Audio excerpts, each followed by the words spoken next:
This is your City Council Roundup, a recap of what's happening at City Hall with John Ongaro. The views expressed in this program are solely of those of the host and not necessarily those of the radio station or its partners. The City Council Roundup on a Thursday morning. How could that be? Well, because there's things you need to know that came down last night that makes Tuesday night very important. If you ask me if I'm surprised, I'd be lying if I said I was, because here we go again. Grab your scorecards, because your city council voted by you and I have a motion in front of them at the first city council meeting under the new format on Tuesday night to change their mind again. This isn't new. Remember the year of talking about parking fees and the test of 6 to 8 months, and then they changed their mind and made it free? That was a touch embarrassing, wasn't it? But it has nothing on the file for the temporary village. And here we go again. Follow along these facts. I may have messed up the order a little bit, but the chaos is all here. Quick review. The temporary village needs to be built as part of the voted on and approved 10-point plan and part of the approved human rights approach to deal with encampments. When the village is built, the city can create designated encampment areas. You know the rest. First, it was Miles Street. Then it was the conservation land by the mall. Then it was Cam River Park. Then it was Cumberland. Then it was Cam River Park again. Then it was Miles Street again, but all of them voted down. Then in a backdoor blindside immediately after turning down Miles Street a couple of weeks ago in a shocking split vote, a dog park off of Central Avenue comes forward, completely out of the blue, never mentioned prior, without any of the same consultations to businesses that was given to the Fort William BIA. Blindsided and forced, councillors had nothing to do but accept it and save face and finally put the file to bed at the risk of losing $2.8 million from the government to pay for half the build. But wait, there's more.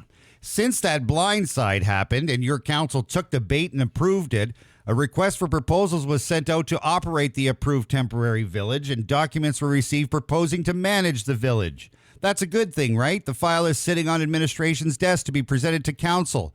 A location approved, albeit a little bit of a ridiculous location designated to keep the Fort William BIA happy, not anger Current River people, and essentially hide the village in a dog park in the center of town, away from any services or even transportation options, but just to hide it, because that's exactly what that location does, and no one in the encampments would even consider moving to the middle of nowhere. So you've got all the facts, there's the review, and then the new bomb drops yesterday when the city's website posted the agenda for Tuesday night's meeting. It's a pretty smart move. Give no warning, just put it up on the website, and maybe we won't have to deal with it till Tuesday, because it's a long weekend after all. Everyone's going to camp, and Ongaro's going fishing. Well, surprise, here we all are. It's there, and here's the bombshell. Councillor Michael Cecino, of all people, is the one putting forward 3 motions for your council on Tuesday night. You heard it right, 3. 1, to, wait for it, change the rules of council. Number 2, you guessed it, to rescind the decision for the dog park temporary village. And number 3, the best of them all, to refer the file back to administration to find another location. Let that sink in. Cecino, of all people, who voted against every single site but voted for the blindsided site, is now starting a motion to change the rules Tuesday night and rescind the bylaw on the location again, and asking administration again to start over for what looks like the 5th time. Are you keeping up? I'm trying to. I'm very confused by all of these changes back and forth. All right. Well, let me explain some more. So why does there need to be a rule change on Tuesday night? It's simple. When notice of motions come forward, there are rules about when you can debate it. So this is what Councillor Cecino's memo states, and I quote, fair warning, this will make your head spin. Take a breath. Ready? It says, I quote, in order to allow for same-night debate and decision for the notice of motion to rescind, I am requesting that a notice to suspend the rules of City Council be presented. In order to suspend the rules of City Council, a 2/3 majority of council is required. It's my request that the City Council suspend the rule, blah, blah, blah, goes on and on and on, so that they can debate the motion at the same time instead of waiting a week. Okay, what? Well, I can guarantee you that Clerk Power understood all of that mumbo jumbo. But in English, it means he's asking council to change the rules so they can debate the notice of motion on Tuesday night and get it over with, not wait for the next meeting. But they got to change the rules first. Now that needs a supermajority, 2/3 vote. If that passes, then it moves on to the notice of motion coming forward, which would also require a supermajority, 2/3 vote. If both of those pass, it's on to his third motion from Councillor Cecino. And this is the shocker, but not really. The memo goes on to say, and I quote, I am further requesting that council consider the following motion to be presented at the September 2nd, 2025 City Council meeting. If the motion to rescind is approved by council, this direction will refer the location of the temporary village to administration to report back with additional location options. So are we just really coming back to square one again? You heard it right, Danny. This is all in an effort to start over again. Wow. For what I think is the 6th try. It could be wrong. Now, with all this in mind, if you ask me for a prediction of what happens Tuesday night, I have no idea. Absolutely none, because the flip-flopping and changes and the do-overs and countless items with this current council have been, in a word, astounding. I simply don't get it. But there is one obvious explanation as to why this keeps happening. In my opinion, this is one of the most dysfunctional teams we've ever seen on Donald Street. They don't agree on anything. There is known dissension in the back rooms and the hallways. There is resistance to change. They have a difficult time trying to outsmart each other, and there's a lot of pushback on administration all the time that must be mounting frustrations across City Hall. With all that today, 5 days before the meeting, these motions don't mean much yet. They still have to pass. And they still have to pass with a 2/3 majority. By my count, there should be 12 people in chambers on Tuesday night, as the mayor is still off until the 4th. So that means 8, yes, 8 have to agree on these motions to start this all over again. Will there be 8? I've tried the math a few times. I've checked previous votes, and to be honest, I spent way too much time doing so. There was a lot of changed votes. There has been a lot of surprise votes on this file, and there even are a few councillors who have been completely inconsistent in their voting patterns on this file. But it all means nothing until the questions are called on Tuesday.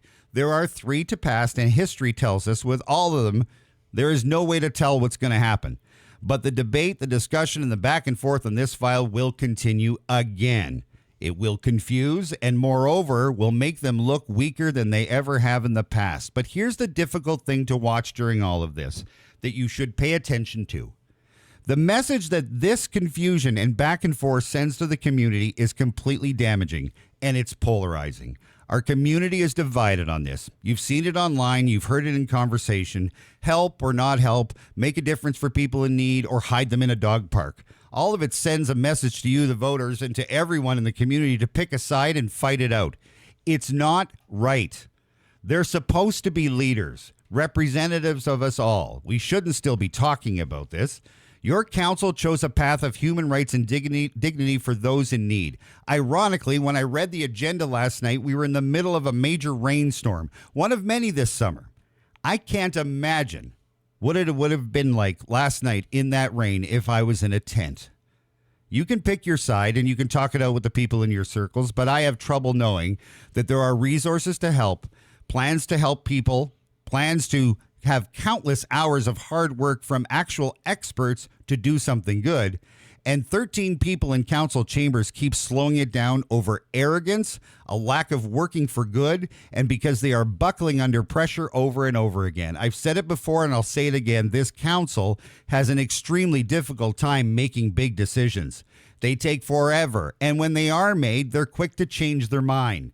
This has been happening for years. It's not going to change anytime soon, and the only way it will is if there's a complete change in that room. We all know this. There are too many lifers in there. It's more and more obvious that those that ran on change and even fiscal responsibility are being completely bullied into corners and falling in line with those who have played the system, some of them for decades. But here we are again, now on the edge of our seat to see what they'll do again on Tuesday night. Here's my suggestion. Someone needs to put forward a different notice of motion. This time, vote to rescind the human rights approach that you said yes to. Vote to rescind the 10-part plan that you approved a long time ago. Since that's passed, nothing has happened. Absolutely nothing. Not one thing has moved forward. Why? Because they don't get along. They don't work together. And I would even guess that they don't even have conversations about how they can better work together. So scrap the whole plan. You can't agree on helping. You can't agree on supporting those in need. So why even bother? Rescind all of it and deal with the fact that you're in a position of power and leadership and you can't get your team to agree to do something good. What you've done for the optics of your work and your credibility, and how by running in circles on this file has completely polarized the community, well, the change for better is now lost. This file and others before it will go down in history as complete failures, and that file has all of your names on it. Get it together, Council. Your credibility is gone. Use your remaining time in the room to check your egos at the door and find ways to work together. It's what we expect from you. It's what we pay you for, and it should be the reason that you're there, to make positive changes. Most of you know that the dog park isn't the right place. But most of you also know that the businesses in that area are not giving up, and they're expecting the same public discussions that you gave others. And on that front, 11 of you, yes, 11 of you, didn't even bother to show up at a meeting of those concerned citizens of the new backdoored location you picked out of thin air. Only 2 of the 13 went to the meeting. None of it is right. You know this. You're running out of time. Do something right. Do something good, and for God's sake, do something to help those in need. Thanks, John. And you bring up a lot of great points here. The question I have is what you just touched on right there, running out of time. Where do we stand when it comes to this funding, when it comes to this shelter village? I thought it was July. Here we are at the end of August. See, so buildings need to be done this winter. Yeah. It was extended to February. Part of one of these 3 motions The funding? Okay. One of these 3 motions was to ask for another extension. Yeah. How many times do we have to do this? It's embarrassing. The timeline originally was to get things started and have at least 40 done by December. And again, we're at the end of August. I don't see that. I don't see this happening before the end of the year. You can't keep changing your mind and stay on track. This has to be incredibly frustrating with everybody that's worked on this. It must be even more frustrating for those that submitted RFPs to manage the place. Yeah. All of that is going to be scrapped. I just don't understand why it keeps happening, and it's bizarre that it's happening again now. There's got to be something we don't know. In the meantime, we've done nothing, literally nothing. Yeah. And it just doesn't look good on them. Well, it should be an interesting council meeting on Tuesday night. Will you be here for a council roundup next Wednesday? Wednesday morning. Let's see what happens. All of this is just in the agenda. Doesn't mean anything's going to happen. It could die right at the first vote. Who knows? But with this group, there's no way to tell. We'll figure it out Tuesday. Thanks, John. A special edition of the City Council Roundup. Remember, you can find the Roundup on our website, yourthunderbay.ca, or 807-344-8229. Text the word council. That'll happen in just a bit. Again, that recap is online, yourthunderbay.ca.